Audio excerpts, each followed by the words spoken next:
Hi guys, and welcome back to another video. I was a little absent here because I was on a 8 days trip to visit my brother and my sister-in-law in Germany.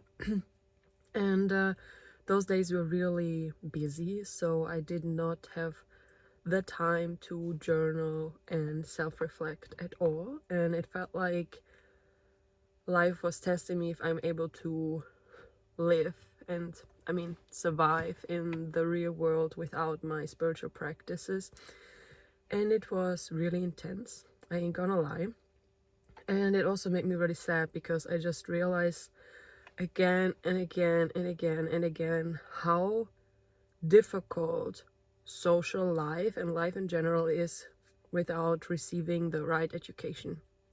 And especially if you grow up very traumatized, considering self-worth and belonging and who you are as a person, and growing up without getting that sense of self-security that you are right and perfect the way you are, and that you're loved for just being you, if that's not there later on in life, it becomes really difficult, because I realized for myself that I have such a massive social anxiety. I am so anxious around a certain type of people, and now being married, I realize more and more how much this abandonment fear is blocking me from enjoying life's moments which I cannot control.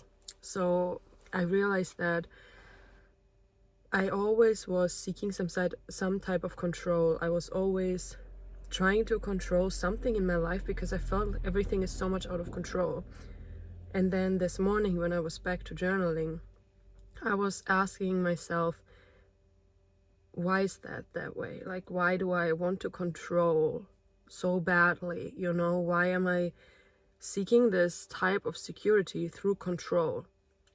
And then it made me really sad because I don't want that. Like, I don't want to get anxious and afraid and panicky 1 second if I cannot control something. Because I don't know, in reality, I think that we can never really control anything in the outer world, only our reactions and our internal world. And I feel like I lack the tools to control my peace of mind. It's easy to control it, I'd say. Sorry, my nose. I know, but it's cold. I'd say it's easy to control when you are in a safe space inside your comfort zone, but the second you're out of your comfort zone, at least for me, it can be so triggering. And I really want to learn how to outgrow this, because, for example, in Berlin, which is really out of my comfort zone because it's a wild city, and I was so afraid to go, honestly. I was afraid because I have the feeling that I'm not interesting enough, I'm not good enough, I'm not worthy enough to be in these places. And then I'm afraid, completely honestly here right now, that when I go somewhere with my husband, that he would run away with someone else.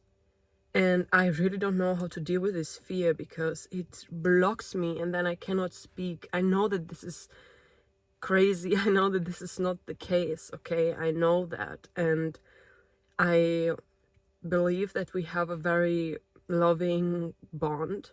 Still, I'm carrying this inside of me, and I spoke with him about it, and then I know that it's not true, but my amygdala is so activated, and there's something inside of me that makes me literally crazy. And I know that this is a fear connected to childhood and everything, but it's like how to work through it, probably with patience, and time needs to pass, and just putting yourself into those situations and then realizing afterwards that nothing happened, like that I'm not left alone, that I am in a loving marriage and that everything is fine. But yeah, that was really, and I realized, so it's when I do things which are out of my comfort zone and something is planned and I can kind of like prepare myself for it. I'm like, okay, I can look up the places where we're going, but certain words and certain places and certain people make me so anxious, and then I cannot function, and then I'm so afraid that the people I spend the time with, because it's not just random people, it's my family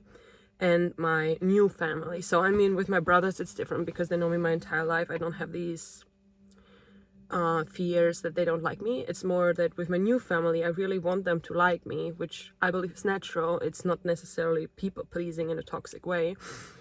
And then I feel so weak, and I feel so weird, and I feel so sometimes helpless and confused because I just don't know how to handle like these reactions, these triggers. And then I'm like, oh my god, like I'm so dead, and I look like I'm falling apart. I become so distant, I become so silent, I become so tired, I become so everything, you know. And I'm like, I don't want to be like this. I want to be like this bubbly, sunny, shiny person to be around, but it's just not working. I mean, I think I just need to remove the pressure of being the sunny girl that I want to be, and just accept that I cannot control this right now. Because then also what I observed is that I believe that we all have a certain tool or way of regaining control in whichever way, you know. So for me that's always like, I don't know, restricting myself. So putting myself on a very disciplined schedule and restricting my food intakes or something like that. But I believe that we all have something. Some become workaholics, some tend to drink or use drugs, or I don't know, work out like crazy, diet like crazy, or excessive, I don't know, partying, something. I believe that we all have something. And yeah, I don't know, I just really want to heal, you know. I really want to go out into this world and enjoy. Like, why can I not enjoy a day out in Berlin? Why am I on constant alert and in constant panic mode? Like, I don't get it. Like, I really felt in these days that my past and my programming and the energies that I have still stored inside of me, that they're really blocking me from living a rich, fulfilled life right here and now, and that there's literally so much left that I need to work through. And I realized that again, but on a way deeper level. And yes, life is not easy. Life is not easy, and I don't know, I just really hope that I'll reach a point in my life by daily practice and over time where I can enjoy fearlessly the unknown life, you know. Because I thought that I'm really good at embracing the unknown, but only within my comfort zone.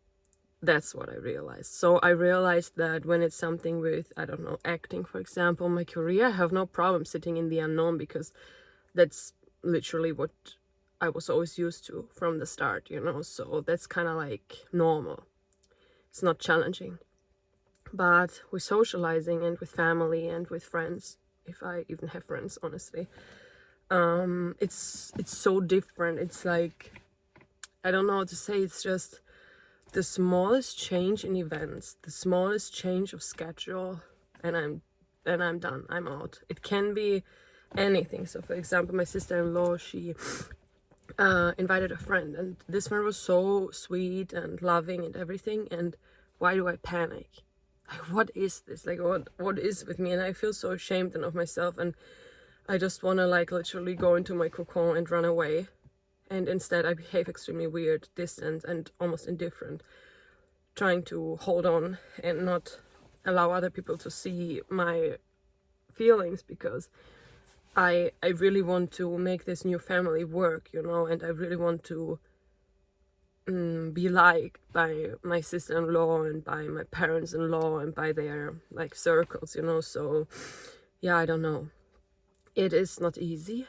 And I don't know if you can relate to something like this, or if I'm just, I don't know, being overly sensitive here. But I don't know, I just sometimes feel so alone in this world of fear and anxiety related to relationships and to family and to friendships, because these really are my wounds. Like, this is where I feel my most vulnerable and I feel my most incapable of having it.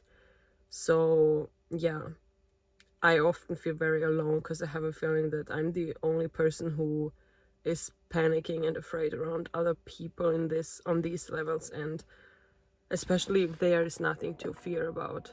But the mind can always create fear out of nothing.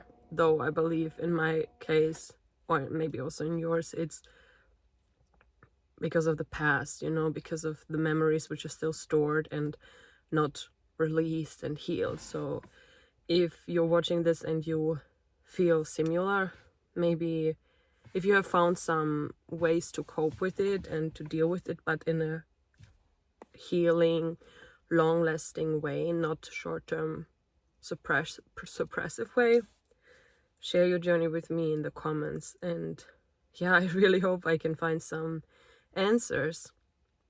And if you are also struggling a lot with social anxiety, I hope you find some company here, that you're not alone on this really, well, painful path.